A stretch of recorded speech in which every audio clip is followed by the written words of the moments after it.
छत्तीसगढ़ विधानसभा में उप मुख्यमंत्री विजय शर्मा द्वारा प्रस्तुत छत्तीसगढ़ धर्म स्वातंत्र्य विधेयक 2026 को विस्तृत चर्चा और विचार विमर्श के बाद पारित कर दिया गया। यह विधेयक मुख्यमंत्री विष्णुदेव साय के मार्गदर्शन में तैयार किया गया है, जिसका उद्देश्य राज्य में धर्मांतरण से संबंधित गतिविधियों को सुव्यवस्थित करना और नागरिकों की धार्मिक स्वतंत्रता की रक्षा सुनिश्चित करना है। उप मुख्यमंत्री विजय शर्मा ने कहा कि यह विधेयक सभी नागरिकों के संवैधानिक अधिकारों की सुरक्षा सर्वोच्च प्राथमिकता है और यह कानून उसी दिशा में एक महत्वपूर्ण पहल है।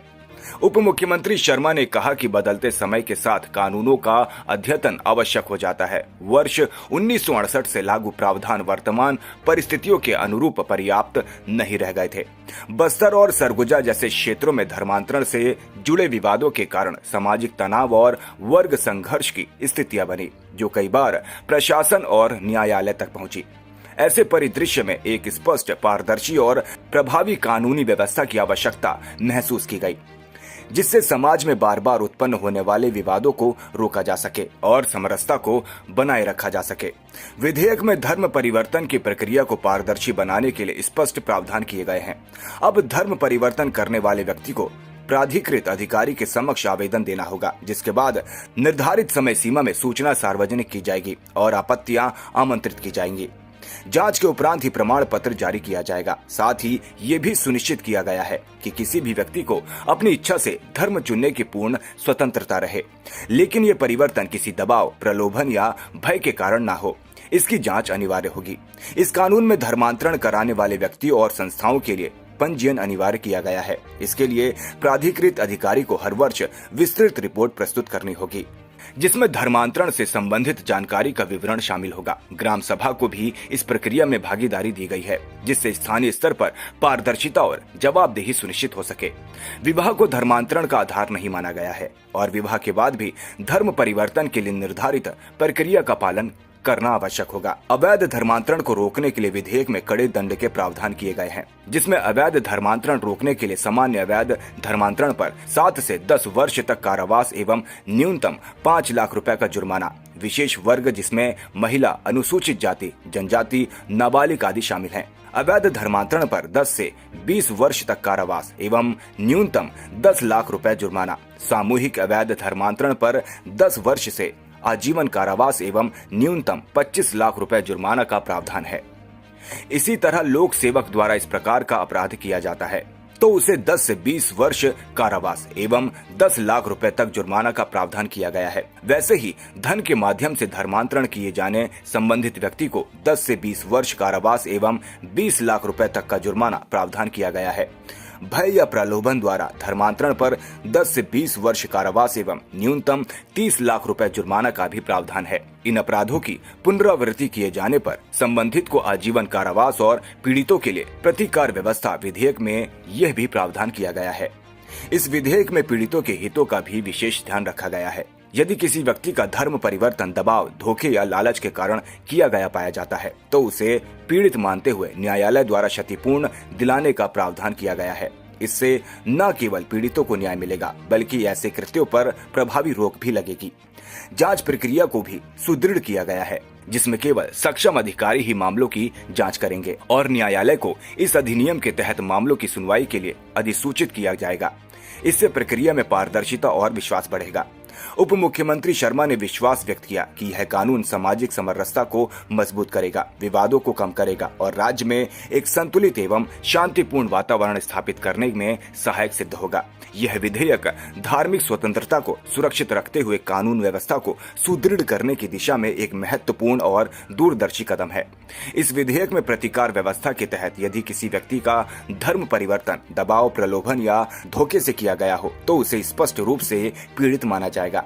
ऐसे मामलों में न्यायालय आरोपी को पीड़ित को क्षतिपूर्ण देने का आदेश दे सकता है। इसका भी प्रावधान किया गया है। इस अधिनियम के तहत मामलों की जांच उप निरीक्षक या उससे वरिष्ठ अधिकारी द्वारा की जाएगी। ऐसे मामलों में प्रमाण का भार आरोपी पर होगा।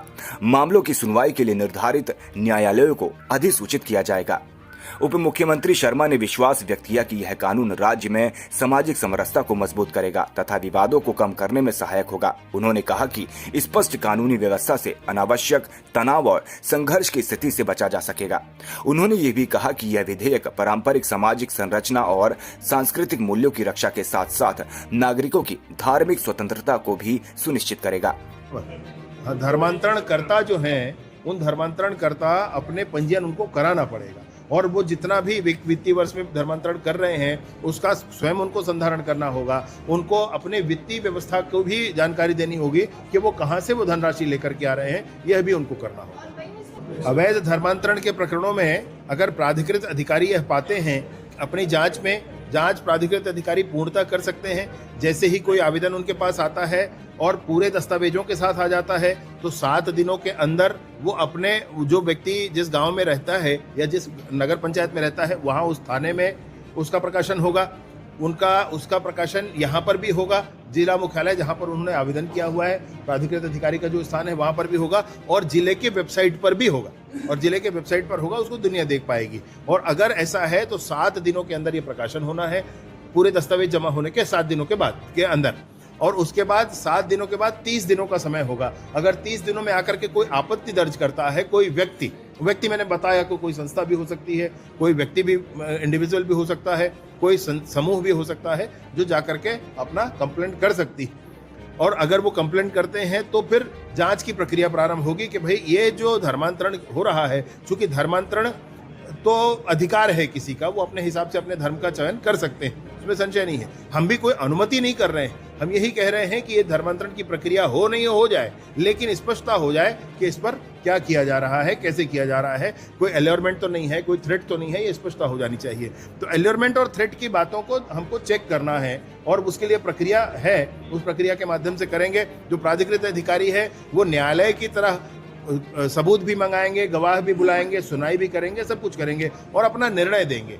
ये उनका निर्णय होगा। लेकिन जब वो निर्णय देंगे तो 3 बातें हो सकती हैं। या तो किसी ने आवेदन ही नहीं किया, ऑब्जेक्शन नहीं किया तो फिर उसकी अपनी अलग प्रक्रिया है, उसको ये मानेंगे कि आवेदन उचित था, और आवेदन उचित था तो उस पर क्या प्रक्रिया की जानी चाहिए, उनको एक सर्टिफिकेट जारी कर दिया जाएगा कि आपका आवेदन वैध है, ऐसा जारी कर दिया जाएगा। दूसरा, अगर उस पर कोई ऑब्जेक्शन आता है और ऑब्जेक्शन सही पाया जाता है तब वो दंड के प्रावधान उस पर हैं आगे। और अगला तीसरा ये है कि अगर कोई ऑब्जेक्शन आता है लेकिन वो ऑब्जेक्शन खारिज हो जाता है तो भी कोई विषय नहीं है, आदमी धर्मांतरण अपना कर सकता है, धर्मांतरण करने के लिए मनाही नहीं है। तो खैर इस विषय पर पूरे के पूरे धर्मांतरण के लिए लेकर के जो दंड के प्रावधान है, वो अवैध धर्मांतरण होता है तो 7 से 10 वर्ष तक कारावास और 5 लाख रुपए तक जुर्माना। विशेष श्रेणी है ST, SC, OBC, महिला, नाबालिग, विक्षिप्त आदि हैं तो 10 से 20 वर्ष तक कारावास, न्यूनतम 10 लाख रुपए तक का जुर्माना। अवैध सामूहिक धर्मांतरण हम 2 या 2 से अधिक धर्मांतरण फिजिकली या डिजिटली जुड़े हों उसको मानते हैं। तो ये अवैध सामूहिक धर्मांतरण है, ये 10 वर्ष से आजीवन कारावास तक हो सकता है और 25 लाख तक की सजा इसमें हो सकती है।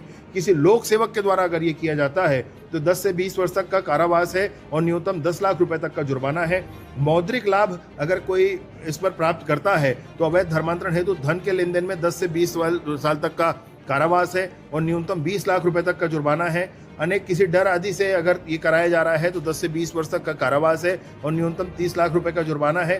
पुनरावृत्ति होती है, अगर कोई एक व्यक्ति एक बार धर्मांतरण की प्रक्रिया में अवैध करता हुआ पकड़ा गया है लेकिन फिर दोबारा करता है तो आजीवन कारावास है। ऐसे अनेक प्रावधान इसमें है।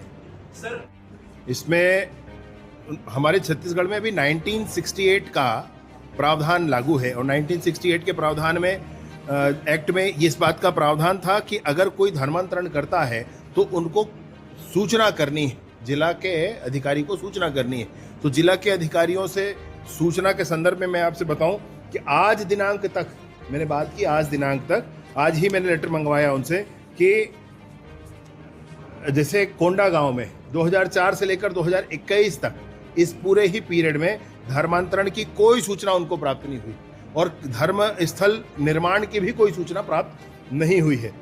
ऐसे ही नारायणपुर में उस समय में कोई सूचना धर्मांतरण की प्राप्त नहीं हुई है और धर्मस्थल बनाने की भी कोई सूचना नहीं प्राप्त हुई, अनुमति नहीं ली गई है।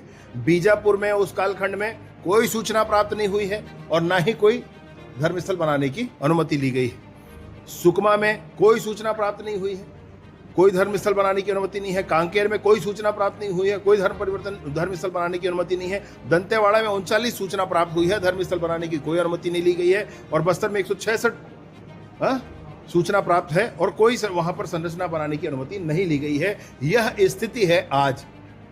इस बात को भी लेकर के आप सोचेंगे कि 1968 किस तरह से कितना प्रभावी हो पाया है, तो हमको स्पष्ट होता है कि इस पर विषय नहीं आया है। और यह तब जब विशेष रूप से पिछली सरकार को मैं विषय आपसे कहूं, पिछली सरकार में ये 2 अधिकारी ही हैं।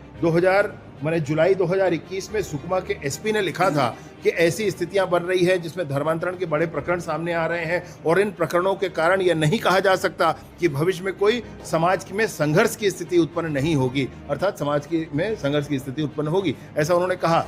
और लोगों ने कहा कि इसका परीक्षण होना चाहिए, बेहद गंभीर विषय है। जो स्तर बने तो है, लेकिन उसका जो बिना सूचना के जो धर्मस्थल शायद चर्च के संदर्भ में है, ये जो बन गए। नहीं, आप क्यों सोचते हैं कि किस संबंध में? सबके संदर्भ में इस पूरे ही प्रावधान में मैंने बहुत स्पष्टता से कहा है, इस प्रावधान में कोई एक धर्म को लेकर के बायस्ड है, ऐसा कहीं आप मुझे दिखा दीजिए तो बताएं मुझे।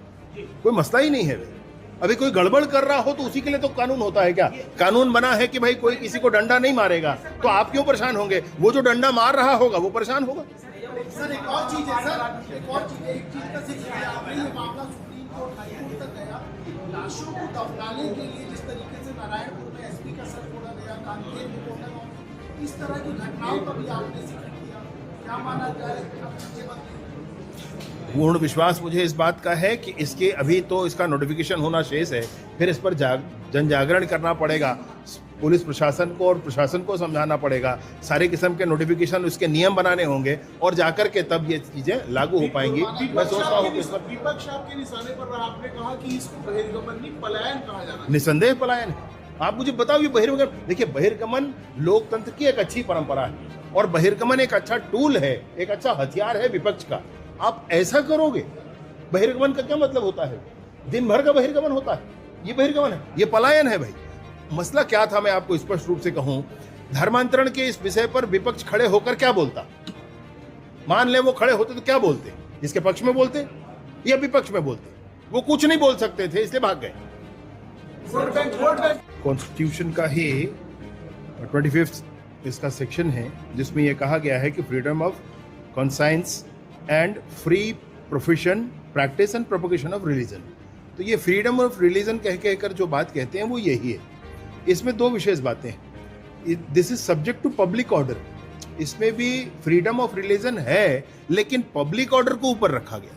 पब्लिक ऑर्डर सबसे जरूरी है हमारे देश में, हमारे संविधान के ध्यान में जो है, चूंकि भारत देश तो यूं ही सेक्युलर है, शुरू से ही है, आज की बात नहीं है। हम जो देखते हैं वो ये है कि पब्लिक ऑर्डर इसमें प्रेफरेंस होना चाहिए और उसको हमारे संविधान के इस 25वें अनुच्छेद में रखा हुआ है। इसमें एक और बात है, मैं आपको पढ़कर सुनाता हूं। Nothing in this article shall affect the operation of any existing law. Nothing in this article shall affect the operation of an existing law.